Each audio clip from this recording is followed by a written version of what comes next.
let's upload a model into our Farms with House project.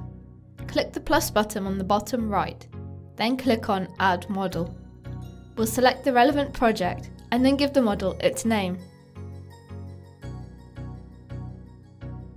We'll check the model type and units are as we want them. Then we click Upload File and find the model on our system.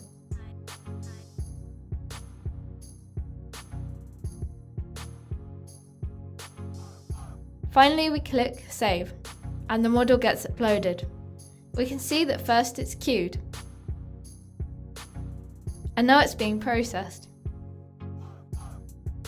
Now it's done and we can click on the model to view it in 3D Repo's viewer.